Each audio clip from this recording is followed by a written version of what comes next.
And good afternoon to you. I'm Jason Laird from the Storm Tracker Weather Team here at KRTV with a quick afternoon weather update for you. Well, a big story today is warmer temperatures. Now, we can't quite rule out flurries moving across our area tonight. Very similar to this weekend.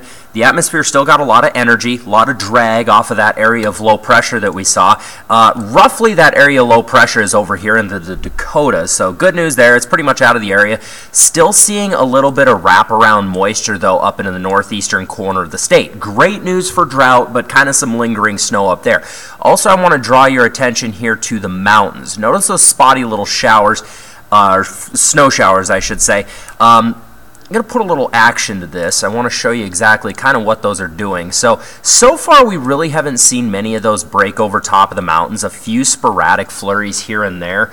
We haven't seen much for snow here in Helena, here in the Great Falls, but as the evening progresses and those temperatures drop, I would not be surprised if we see a few heavier bands of snow set up into the Front Range and into the foothills here, possibly even extending into Great Falls, Lewistown area.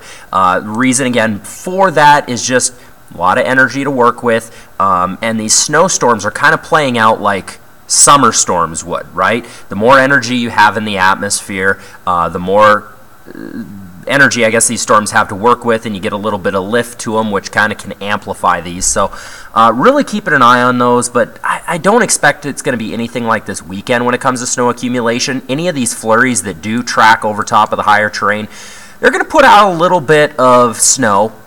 They're going to be pretty quick movers, though, I anticipate, so we'll continue to keep an eye on that.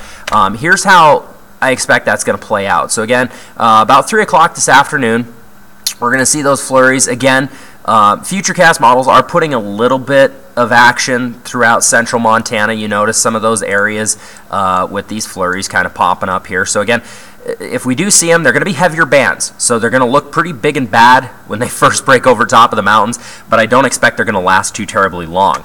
As we play out into the early morning hours Tuesday, just relatively cloudy sky, or I shouldn't say cloudy skies, but relatively clear skies with a few sporadic clouds. That's kind of keeping the overnight lows up in the air. I'm keeping the overnight lows into Great Falls about 6 degrees, 10 into Helena, just because anytime you get clear skies, we don't get a lot of blanketing, and those temperatures are going to cool off on us. As we take you into the evening hours Tuesday, relatively partly cloudy skies, so pretty darn calm Tuesday.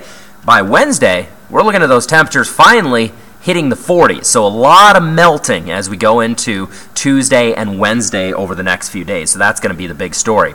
As for those forecast lows tonight, here's what we're looking at again: 6 into Great Falls, 10 into Helena. A little bit below 0 there over into Jordan. Again, reason for that, we still have some lingering Arctic air, especially into the northeastern corner of the state. That's going to allow for those temperatures to stay into the single digits, and not a lot of cloud cover. Anytime there's not much for clouds, that allows those overnight lows to really drop down. So I'm keeping them kind of low tonight. We might stay a little bit warmer than what I'm anticipating. It's all going to depend on the clouds and if we see any of those breakaway flurries move throughout the area. There's a quick afternoon update for you. We'll see you tonight, 5:30 and 10 right here.